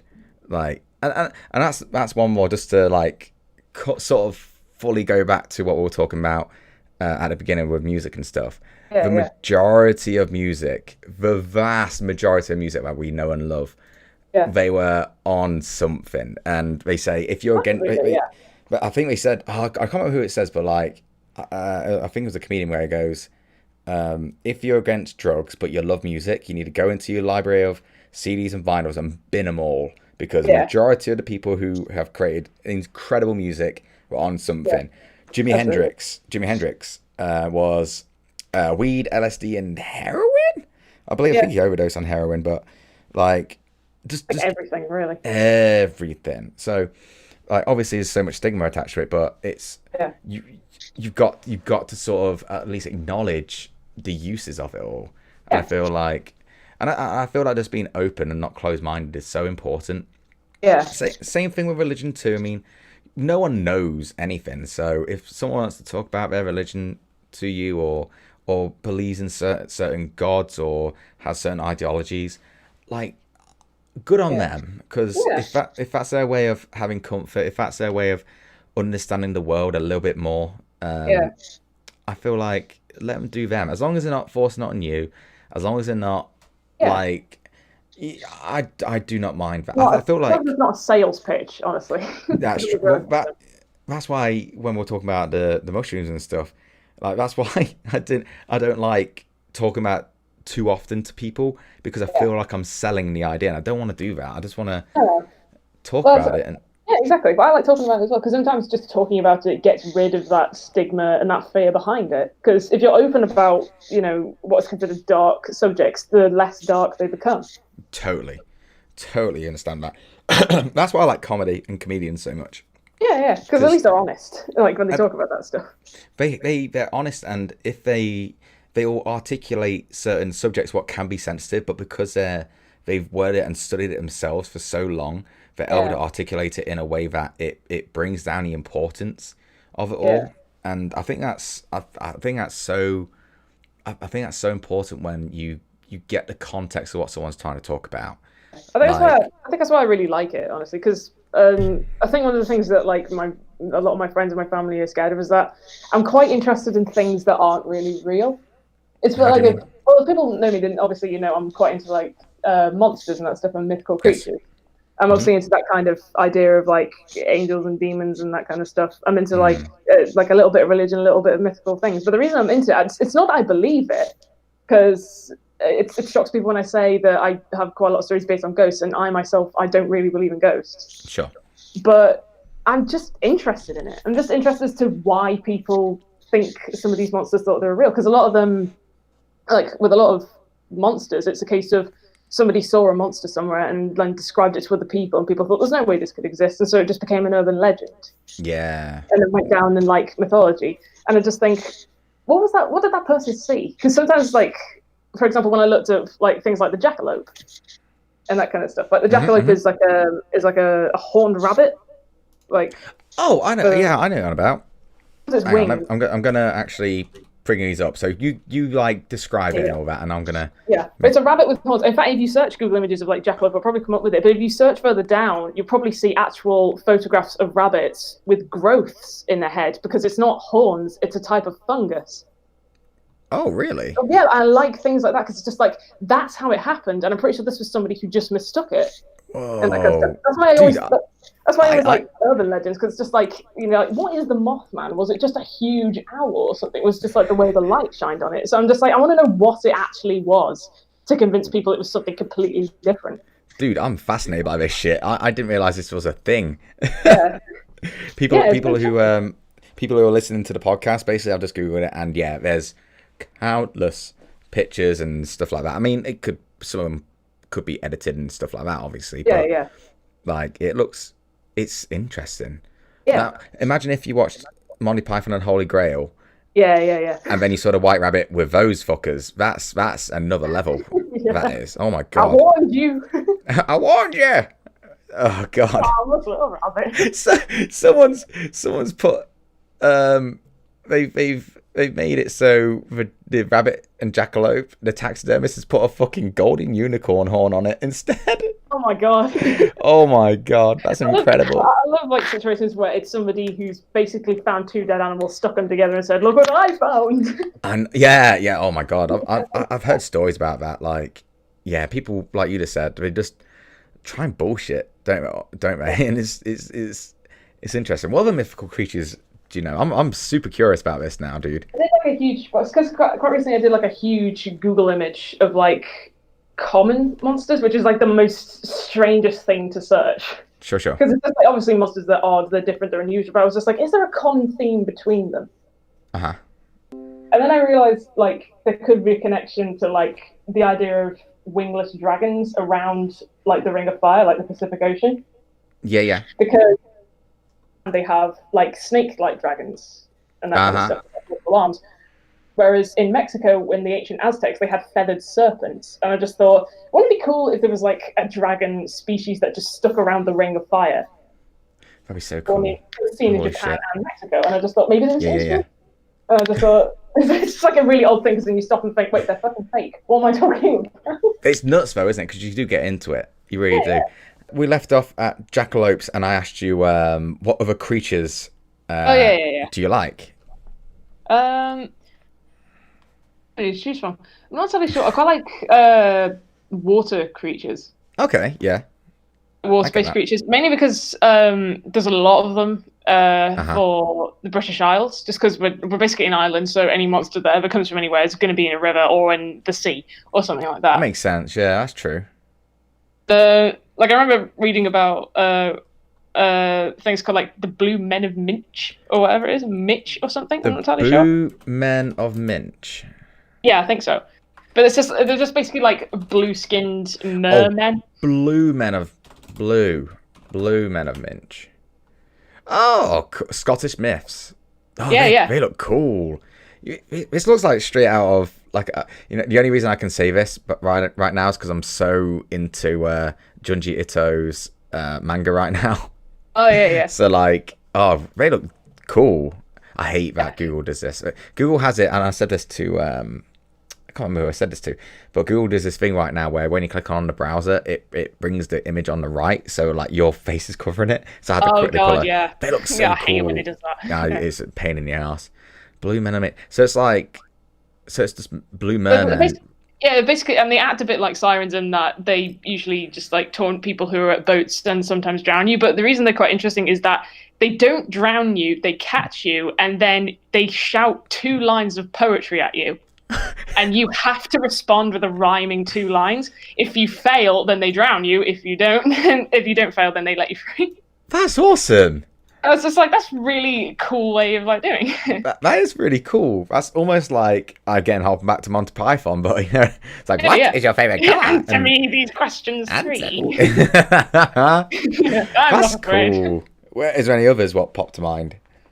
I'm not entirely sure. Quite a lot of them are quite interesting. For example, like I had to look up the chupacabra. Oh yeah, the chupacabra. Yeah. Yeah, it's interesting. The reason I found that quite interesting is that nobody can actually decide what it is physically. Like some people think it's a lizard, and then some other people think it's a dog. Yeah, when I look, the only evidence they have of it is that it's killed and drank the blood of sheep. Is the only evidence they have of it. So like they don't have it physically. They just have its crime. So like for this kind of creature. Wow, there's so many like pictures of just dogs in the background. This has like a bunch of really harsh looking stuff, so I'm not gonna throw it exactly. But it's literally just like the majority of it's like crimes, grotesque. And Yeah. But what the fuck? There's one where damn it, I want a screen share, but I don't know how to do it with you right now. Hang on, let me see if I can save it and then send you the image in a second. But there's one where it's like it's wearing glasses for some reason, and I cannot explain why. Oh god. It might be a specialist meme of the chupacabra. Oh man, I'm all for that if that's the case. Yeah. That's so great. Oh damn, it's gonna take a while for me to find it, but yeah, it's a very weird. Again, I gotta be careful of what I throw up because some Yeah, of the exactly. images are quite nasty, and I don't want. Yeah. It'd be kind of like, ugh, I don't want that for you guys. Yeah. Oh man, it's so weird though, isn't it? I don't really get into mythical creatures, and I should, because they are Yeah. cool to see. And as I've seen from what you've done before, it's like, oh, it's just super. Because you think like, well, for me, I just think, well, shit, where did that come from in your head? And Yeah. to hear where you're actually taking the inspiration from was really nice, and it's really cool for Yeah. me to know. Because yeah, hang on, oh, I found it. Hang on. You're gonna send it in the Discord. I'm gonna send it to you, and I'm also gonna bring it up on the on ye old. There we go. Beautiful. Oh my. Beautiful. Good Lord. It is fantastic. I'm so impressed with that. Give me a second, because I want to make sure that people can see the image, but can't see what else was attached, as in all the other stuff in the Google. But It's an amazing image. it is phenomenal. Oh, what are you doing? Come on now. Oh, yeah, we go. There we go. I hope everyone enjoys this image. Hello, my name is Greg. I work in IT. Definitely a teacher. Definitely some kind of teacher. Like, all right, class, calm down. All right, enough. Yes, my arm has been bitten off. But oh, it's so great. It looks like it's from a movie. That definitely looks It like. might be. It looks like that kind of terrible, cheap quality that scary movies would have. Honestly, looking at it. Aren't they the best though? I love movies when they Yeah, throw up. when they just like mock other movies. Yeah, I love that kind of stuff. Well, me personally, I'll always prefer animatronics to CGI. Yeah, I personally. always do that as well. Maybe not like, maybe not creatures that we are kind of used to. Like when you're watching the Avengers and you see the CGI and that's like, wow, that looks really good. But in some moments, it's like, oh, that slightly doesn't look good. Yeah. And it takes you out of it because you're like, oh, actually, that's not as believable as no. well. I always hark back to Alien, the movie Alien, because that's basically It's like actually creatures, like that they actually built from hand as well. yeah, and I think they had someone in a costume as well. Again, I could be wrong, Yeah. but because I remember looking at that and going like, wow, that looks fucking, and it still looks good. Like it still holds up because it's actually there. Yeah, same with like Jurassic Park, like the amount of people who didn't know like the behind the scenes of Jurassic Park was just like, look at the CGI of like that dinosaur actually breaking through the window. Yeah, and it's just like that. They actually built the T-Rex. Yes. Yeah. I respect that kind of stuff. I mean, even though it does have CGI in it, I still think Jurassic Park holds up. It does, yeah. It's one of those where age hasn't caught up with it yet. No, yeah. And it's been really nice to. I always love it, and Emily's still not watched Jurassic Park. Just to let you know. Oh God, wow. She told me that after. What was that? Did you drop your coffee mug when she said, "Oh no, I haven't watched it"? Just like that dramatic smash to the floor. So when I proposed to her and she said yes, was that the first thing she said? Yeah. By the way, thought, the ring is on the finger, and I'm like, oh no. Right, list of things to do before the actual wedding. Oh yeah, you know the movie. Oh God, Clockwork Orange. Oh yeah. It'd be like that. So strap her down, her eyelids open, and she has to watch Jurassic Park. What? You know what? If you had to, here's my own weird personal question to you, okay? Because we're going to lead into questions anyway. But my own personal question is this: if you had to, a Clockwork Orange someone, so they were forced to watch something that you wanted them to watch, what would it be? What would you literally force someone to watch for their own good? There's definitely one that definitely comes to mind because of like I'm part of like a friend of 3. Yep. And one of those friends has not watched Lord of the Rings, which to me and my other friend, it's sacrilege. So I would definitely take that person, tie them to share, and we will both force them to watch. 1, 2, and 3. Well, yeah, both, all in one. Oh my God! If you're gonna watch Lord of the Rings, you're gonna watch all of them. You're gonna have an entire day to do nothing except watch them. I have done that once, and it got tough near the end. Like Return of the King is one of my favorite movies. Yeah. But when You it can't was, watch it before watching the other two. oh my god, there's so much.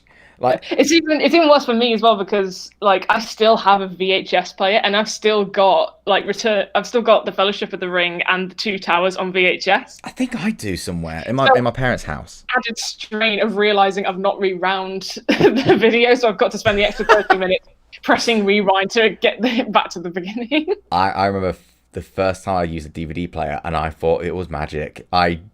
I just thought, well, it can't get better than this, can it? They can't. Someone said, "What? There's Blu-ray now?" Yeah. Well, do you not remember? There was, you might remember, but there was a competition. There was a Blu-ray versus HD DVD. Oh yeah. And Xbox, I think Xbox 360 had a HD DVD attachment. Like, it was its own separate unit for HD DVDs, and that lasted for about a year, something like that. But their cases were red, or like a dark red. Oh yeah. Blu-ray just wiped the fucking floor of. Yeah, it did. And oh my god, I was still in the days where you had cassette tapes and you recorded a radio with cassette tapes. Like, oh yeah. That's my, well, I don't know if that's your era too, but I remember that being my era. Like, yeah, this is a really good song. It was my dad was really into technology, so he was, he was amazingly blown away when DVD was introduced. But before then, when I was growing up, obviously we had like the VHS player and on that they wanted to watch, but we know we'd be out. He'd have to tape it. He'd have to reset the box to make sure it was on time, and that kind of stuff. So that you could like, and then he had to make sure that like it wouldn't change channel. Yeah. That like the TV was off, so that if anyone changed the channel, it wouldn't be recorded on the VHS. Yes, that's right. A few episodes of Wallace and Gromit where like all of a sudden it just changes to a completely different channel, and then Babe changes. Station. This Babe Station comes on. Ah, shit. The wrong trousers, but it's a porno instead. Oh god. Ah. Wallace and Gromit was so good. Like, It is, yeah. It's completely underrated. Yeah, I think so. Like, my childhood when it comes to that kind of stuff was Blackadder, Wallace and Gromit, Bottom. I used to love, that sounds Oh god, yeah. taken out of context, but I loved Bottom. I still love Bottom, but like me and my brother usually watch like Bottom and like the young ones. Like, every now and again. Yeah. Classic British TV is like so good. Holy shit. And damn, that was so good.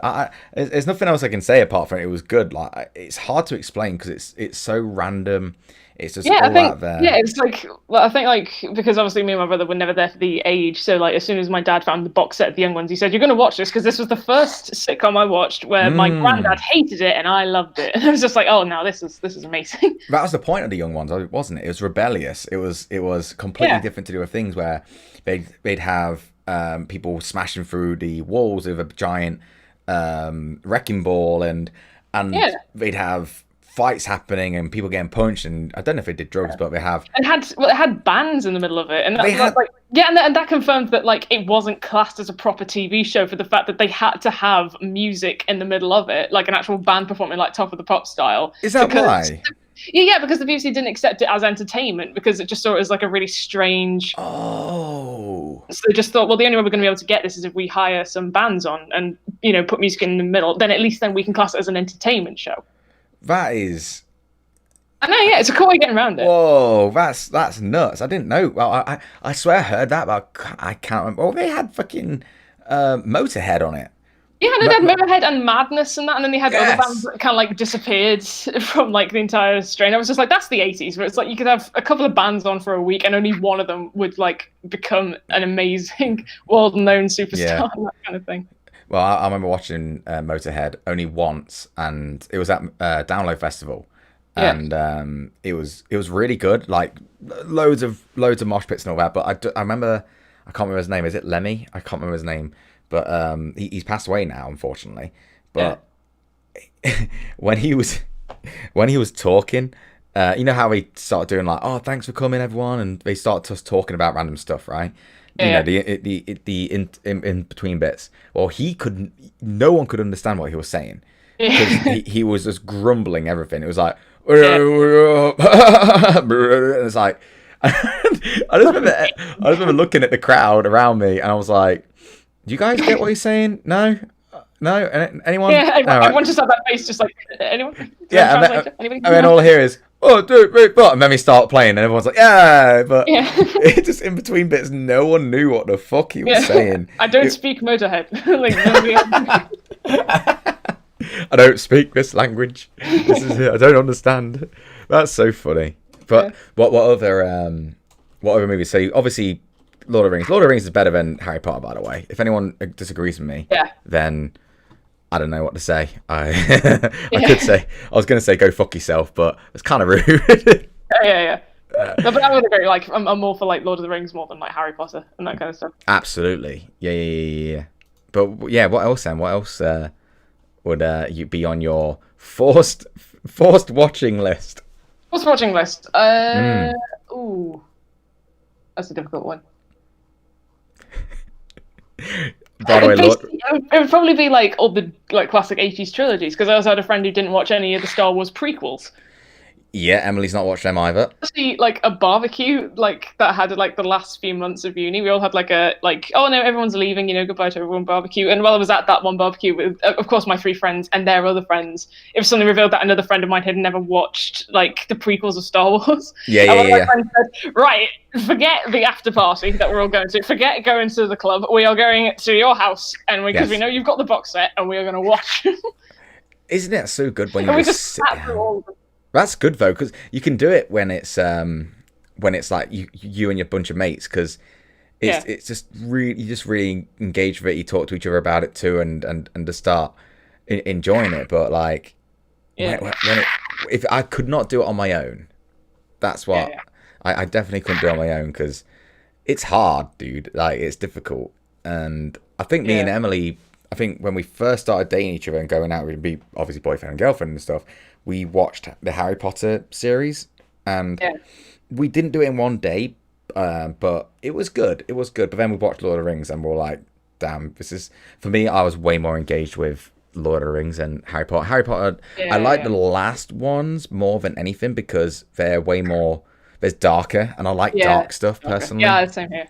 But yeah, I don't know. I want to know, like, what people think, actually, so... Yeah, people who are listening live or want to comment, like Harry Potter or Lord of the Rings. If you say Harry Potter, don't comment.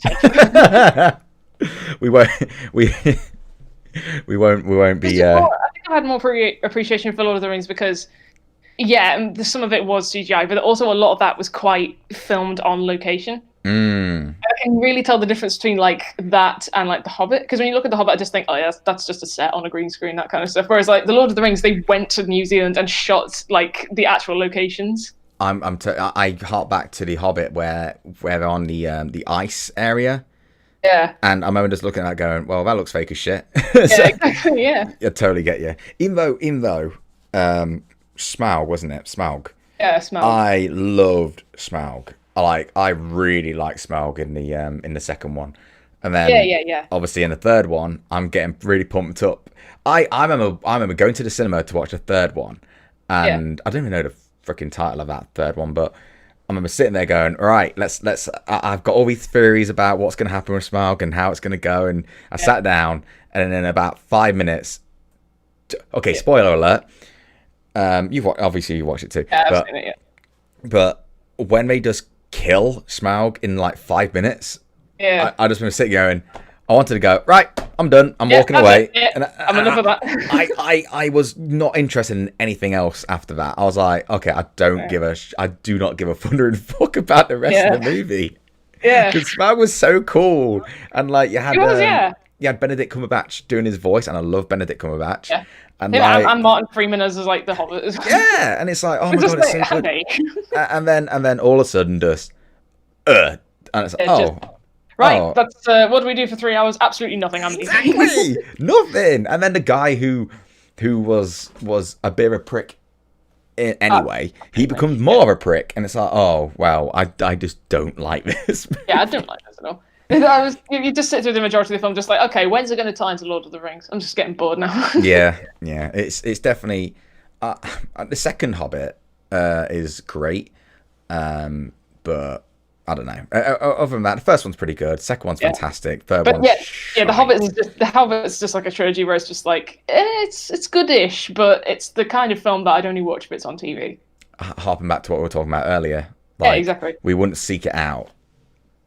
Whereas Lord of the Rings, I see the box and I just think, you know what, I've got nothing to do for a whole day. I'm just gonna sit down and watch them. I'm the exact same way with Alien. Like Alien's up there as one of my favorite movies of all time. Yeah. Just because it's just good. It's just dark. I like the atmosphere. I just like that world what we create where it's just everything is enclosed and there's no escape. And the biggest thing I love about Alien, the very first one, you hardly ever see the alien until near the end of the movie. Yeah, exactly. It carries on that like Jaws theme. You're totally right there, dude. Totally right about that. And I think it's the difference between the two of them is that in Jaws, it was a production issue that they couldn't actually have the shark on. Like, if it did, then it would be a completely different movie. Whereas Alien just said, we do have the production, we have the money to do this, but we're not gonna. We're just gonna purposefully not let you see what on earth is coming to kill these poor innocent people. I love that though. There's a movie called, I think it's what's it called? Hang on, it's called An American Werewolf in London. Yeah, I've seen that. And I think that, I don't know if that came before Alien, but very similar kind of aspects. It was 70s, so yeah, I think it came before Alien. But just the idea that you don't really see the creature. You see obviously the transformation, which is fantastic. Yeah. But then when you see the actual creature out there, there's like shadows and the arm or a bit of a teeth. And that stuff. That kind of filmmaking is fantastic, and it kind of reminds me of when I was a kid playing games.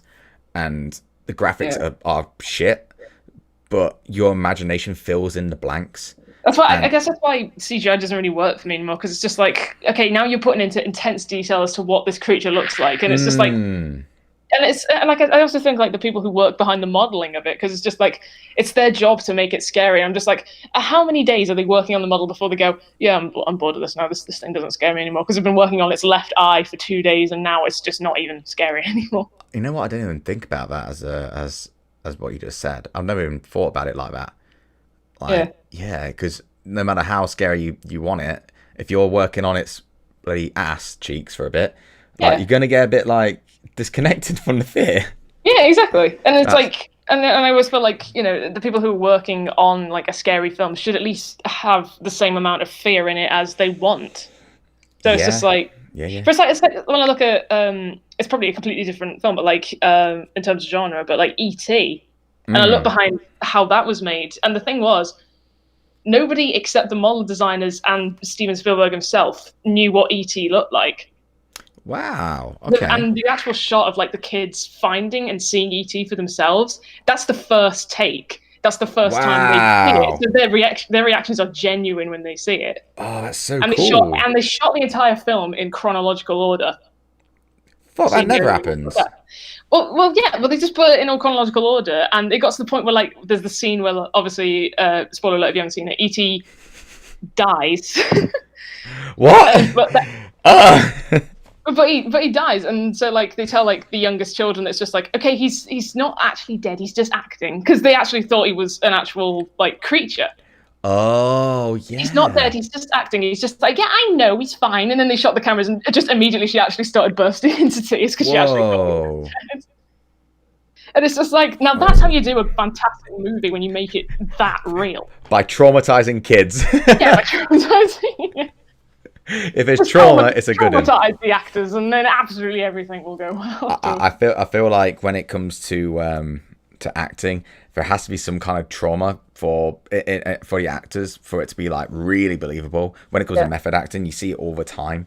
And that's one thing he said about Heath Ledger and all that, you know. And with who's the latest Joker? Joaquin Phoenix. His name escapes me. He might be. I think it is Joaquin. I'm probably butchering his name, but Joker. I'm just going to put Felix because it's a lot easier to find out. I don't know who this is. I just put Joker Felix, and is some kind of rapper who's called Joker Felix. Just put Joker, because it'll definitely come up. Yeah. But just looking at the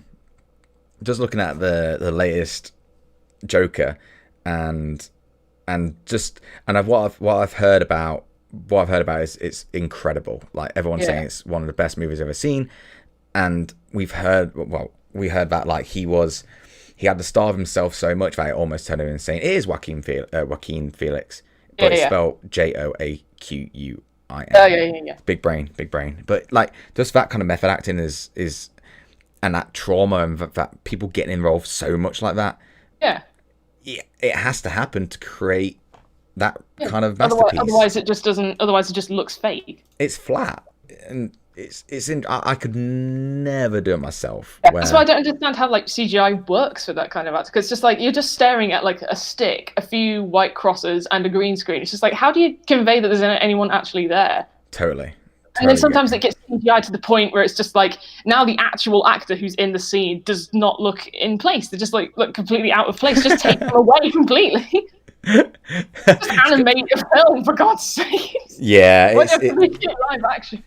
Yeah, well, I mean, it's one of those where you either have to embrace that it's bits and misses fake, or go completely fake, or go completely real. Like that's it. Yeah.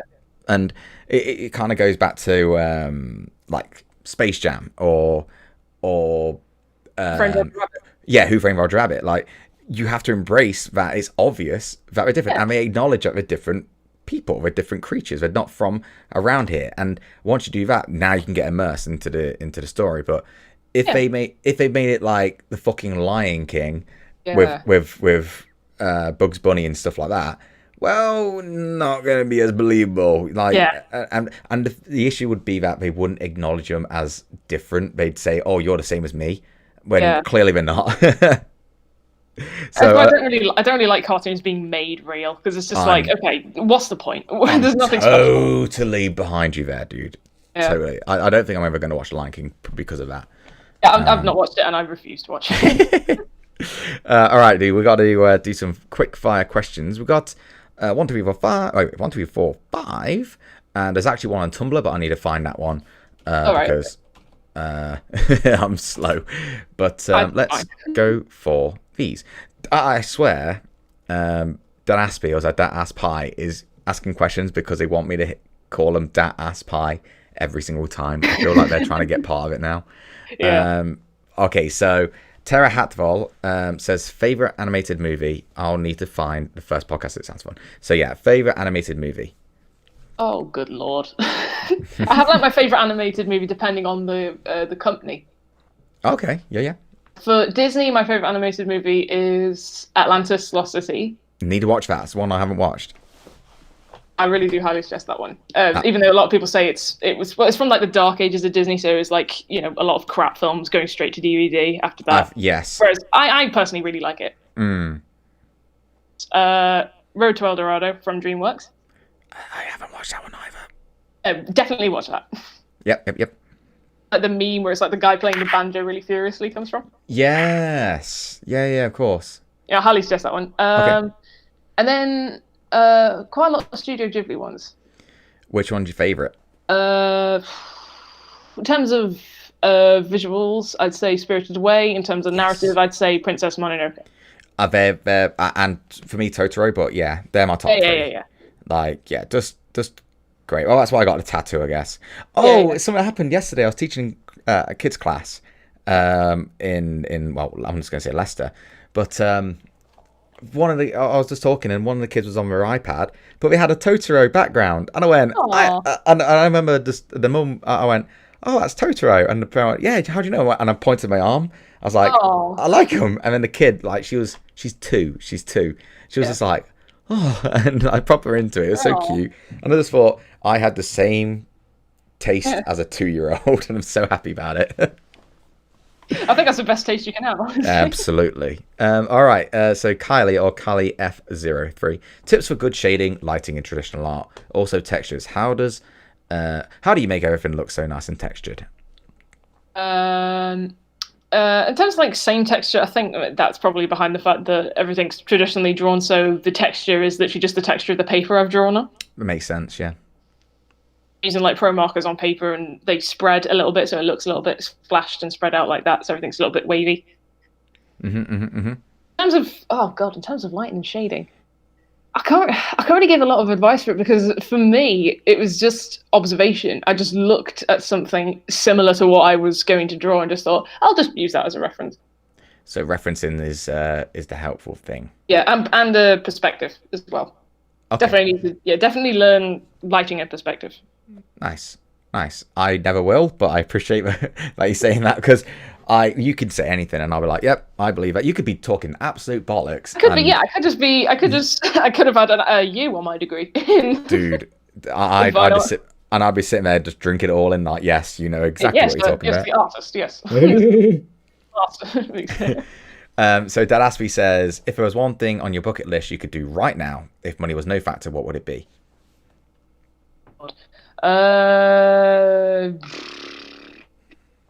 Meet up with like all my friends. As in, like, be able to teleport people to you, kind of thing. Yeah. Just like tell them to hold all their plans, just teleport them all in one place, so we can just spend a day together. It's one of those things where it's just like, we always constantly talk about it. It's just like, we got to meet up at some point. It's just like, totally. And it's just like, okay, if I could just stop time and we could all have a day to ourselves, that would be amazing. Yeah, it's I totally get that, because you always say like, we're gonna hang out or we'll do this, and it never happens, unfortunately. But I've actually I keep saying it to my friend, and I literally just went, right, fuck this. I'm actually gonna message him and say, right, let's do this. So we're gonna go for food tomorrow, but like, because if we just keep going, oh yeah, we'll do something. It's like, no. If you're going to do something, just plan it right there and then play along with it, because, god damn it, it doesn't happen most of the time, you know? Yeah. I feel like it's also a bit of ease depending on what you're doing, because for example, like my internet friends, my messenger friends, like we always want to meet up, but it's just like, oh god, but we want to meet up and want it to be an occasion, we want it to be special, so it's just like, well, we've got to go somewhere that's interesting, somewhere where we've got something to do, you know, something that's a bit fun, not entirely too cost worthy. And then there's like my really close friends that are local. It's just like, you want a pint? Yeah, all right, let's meet up, and that's it. It's as easy nice as though. Yeah, that's how it can be. It doesn't have to be a big day. Just let's go chill out. Let's go hang out. A pint. And sometimes it's not even a pint. Sometimes I just want to talk. Yeah. Most of the time, I'm in a friend of three, and I'm the only one who's like, I'm in a friend of three, and they're all blokes, and I'm just like a question mark between them, and they're not very open about talking about anything. So I'm just the kind of person who's just like, right, talk, just talk now. I'm right here in front of you now. Let's talk. Totally get you. That's the thing with guys. We need that permission to talk, and like we don't know what we want to talk about until someone says it, and then you go on. Like we will, well, me and my friends at least, we'd be going, if I've had like some kind of issue or I've got a problem or anything, I'll go, oh, this happened to me and it made me feel like this. The moment you're the person who says it, they go, oh yeah, I felt like that. And they need that permission to open up sometimes. And it's interesting because sometimes we don't want to burden our stuff on people, you know, and I don't know. It's one of those things, but it's interesting. Ezra, I don't know how to pronounce this. Ezra Prisick, I'm going to say, says, do you like lo-fi songs, or I don't know what vaporwaves are. I'm guessing that's a different style of music, but do you like lo-fi songs or vaporwaves? I like kind of like electronic music. Sometimes I just like music that doesn't have any lyrics to it or no vocals and that kind of stuff. Just because it makes you think instead. Like, distract you. Yes, like because sometimes I do like concert music, but then there's just sometimes where it's just like I've got too many ideas. I just need to relax for a little bit. I get that. Words and like their meanings and that kind of stuff. It's just like I just want to listen to noise and a lot of electronic music and like game music as well. Yeah, because at least it's a little bit atmospheric. Chill hop is my go-to when it comes to lo-fi. And there's Zelda and Chill playlist on Spotify. I've seen that. I remember that walking in the sun when you have Zelda and Chill playing in the background is one of the nicest things I've done. It's really like therapeutic. Like, oh, this is a whimsical world as I'm walking down a shithole of Loughborough. But still, I just said my place, but either way, it doesn't matter. And yeah, we have one more question from Twitter. And Nightmare Wolf goes, do you like jazz? But then it's, no, for real, what's your favourite dessert? All right. Well, if it's interesting for them, I do like jazz. I like jazz, to be fair. Good jazz is good jazz. Yeah. And bad jazz is still jazz. Yeah. Favorite dessert? Oh, God. Probably cheesecake. cheesecake's so good. One of Emily's favorite desserts is cheesecake. Mine is profiteroles. I like profiteroles personally. It's There's only so many profiteroles I can have before thinking, okay, I've eaten the majority of this is just air, and yet I still feel full. I probably should stop. It's just the sugar that makes you full in the end. Yeah. Me and Emily have actually cut out pretty much all sugar this week and hardly any carbohydrates, and I thought I was going to feel terrible, but I feel pretty damn good, to be fair. Yeah. Sometimes it's good to just have a little break from them. Oh, absolutely, dude. Absolutely. It's good to just know when it becomes self-torture, though. Yeah, well, tomorrow's cheat day, so we're going to gorge at a Japanese restaurant, so that'll be fun. There is a question from Ms. Maggie on the Discord. I need to put the Discord in the description down below. They say, favorite thing to do when you travel? I travel. Literally just most of the times, like if I'm sitting down and like I'm at a table, because usually when I travel, I'm usually on a bus or on a train, because I don't drive, and sometimes I just walk. Yeah, sure. Any given opportunity that I have, I usually like to sit down and listen to music. Sometimes I get like a notebook out and like write stuff. Doodle as I'm on the train. Do you doodle? Do you doodle? God, I sound like Patrick. Do you doodle? What was my question I was going to ask you? Do you doodle the things you see outside, or is it mainly like stuff Sometimes. what you just see normally? Sometimes it's a combination of like what if pictures where it's just like I draw like the setting around me, and then I think, oh, this looks a little bit like that if it's shaped like that. So I just end up drawing like a really strange creature sitting in the corner, that kind of stuff. That's cool though. I like that kind of stuff. You sort of just answered the last question, which is from Tumblr. Thanks for retweeting on Tumblr, by the way. You blow my stuff up every single time. I appreciate the hell out of it. No problem. This is from Oasis of Galaxies, and it always said is, how do you get inspiration for your drawings? Yeah, the majority of it is literally me just daydreaming, and I just think, oh, that's quite good, and then I quickly sketch it while I'm sitting down, like, and it's in the back of my head. So it's like kind of like a notebook. So when you have an idea, just quickly jot it down in a notebook so you don't lose it. Yeah. The majority of the time it's that. Yeah. That's cool, dude. I need to do that more. Like I do the stupid thing where you're about to go to sleep, you have an idea, but you go, yeah, I'll wake up in the morning and I'll still remember it because it's such a good idea. Yeah. I'll wake up and it's going to be there. And when you wake up, and the first thing you do when you wake up is go, fuck, because you forget. Yeah, the first thing you do in the morning is I want food, I want coffee. Coffee, but for me, I don't eat in the morning. I just have coffee. I fast. Oh, wow. Yeah, intermittent fasting. I'm not going to go into it right now because you don't need to. But people can Google it if you want. Yeah. You're talking about making notes. I started keeping a diary now. Nice. Anywhere I go, I just think like, oh, I've got a thought, and then I write that down, that kind of stuff. And I ended up like, I don't know, because quite recently I've ended up like having 2 dreams in one night. Sure. The night from a dream, and I'm just like, what the fuck was that about? And then I just like end up going back to sleep and dreaming something completely different. After I've woken up from the second dream, I just write it down. That's like what I've been writing, and then I just think, okay, now I can go back to sleep. Now that it's out of my head, I can go back to sleep and think of something else. Have you ever had a dream where you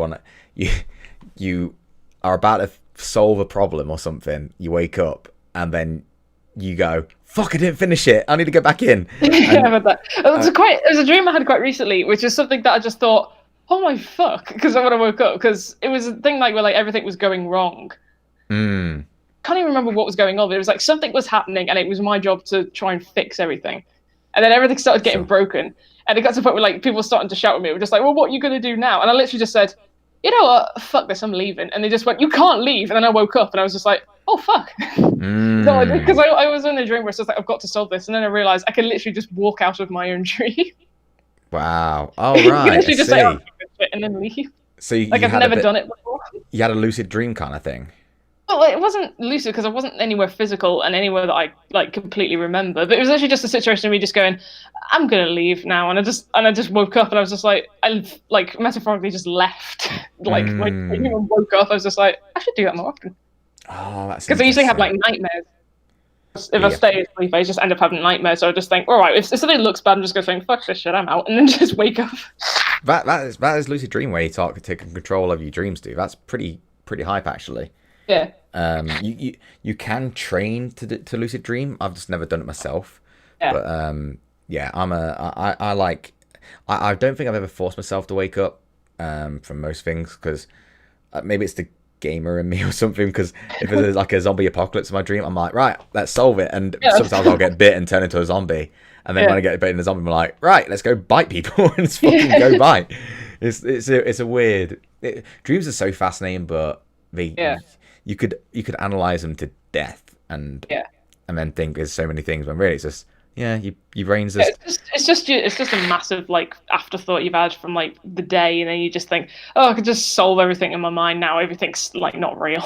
Well, that's one thing they say that dreams are for, is to articulate what happened in your dreams. You sort of treat it's like a filing system, if you would. So you have all this shit and information coming at you in that day, and then while you're sleeping, it's like, okay, this goes in this file, this goes in this file, and plop, plop, plop, plop, plop, plop. And that's why the term sleep on it is legit. It's really important. And I feel like sleeping's so goddamn important. People need to acknowledge it, because when people say sleep is for the weak, I cannot stand it. No, I can't. Yeah. It's like, no, stop being silly. You don't get a medal for staying up all night. If you need to go sleep, because it's good for you. But you'll thank me in the morning, honestly. Yeah, definitely. And I think that is it. So, one more thing I wanted to do, because it came out of nowhere. I just wanted to thank you for the piece what you did. I know you mentioned in a stream that I did that damn it doesn't zoom in, that you were going to do something special, and I was like, it almost drifted out of my mind, and then I was like, oh shit, but it looks so cool, so I just want to like I decided to wait until like the last minute to post it, because I was just thinking, I don't know, I just thought I want to do something interesting, and I thought, I could add like different people for like each new week that goes by. So I just did like the 3 of the things so far. So it was like it was Megan, and it was Maddie, and it was me. And then I was just like, I can't upload that now. And I was just thinking, I'm going to wait until he gets to me, and then I'm going to put everybody else in there, because then it feels like a bit of a series if it ends up like looping back to me. But right, I'll just add more people. So I waited until like Dukes. I was just like, oh crap, I got to get him down now before I send this off. It's so cool though. Like I need to do some kind of commission for you or something, because what I'd like to do is try and keep this piece and expand it.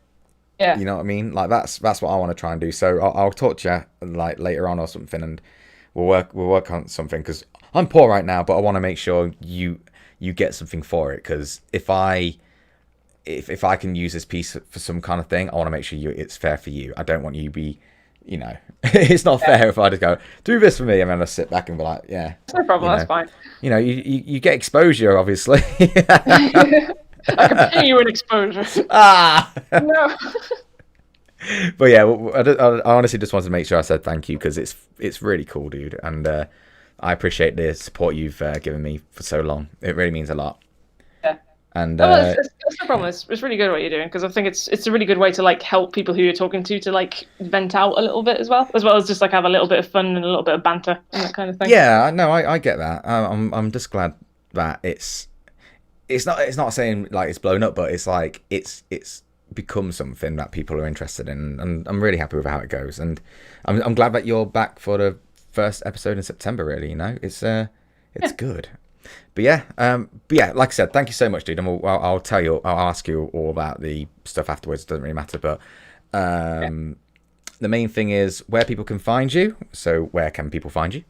Well, you can use the contacts I gave you last time. So, like, I'm on Instagram, I'm on Tumblr, I'm on Twitter. Don't bother me on Facebook, because I'm not on it. Don't bother me. So rude. So disrespectful. Fuck off. My art social media is just for my art, so just know me for that, please. Yeah. It's but yeah, please make sure you go follow Soph. Just a wonderful person, and I'm so glad we got to do it again, because I think we actually spoke about like way more this time, and it's been just really fun all the way through. And to be fair, we're almost clocking up to 2 hours, and it's flown by, and it's really been great. But yeah, all right, guys, that's it for today. Thank you all for watching. Leave a like, leave a comment. Make sure you do follow Soph everywhere, TurquoiseMagpie, and as obviously you listed But yeah, that is it. So I don't know how else to finish this, really. Just bye. Yeah. All right, I'm gonna go. say bye. So Bye. bye, dudes. Bye.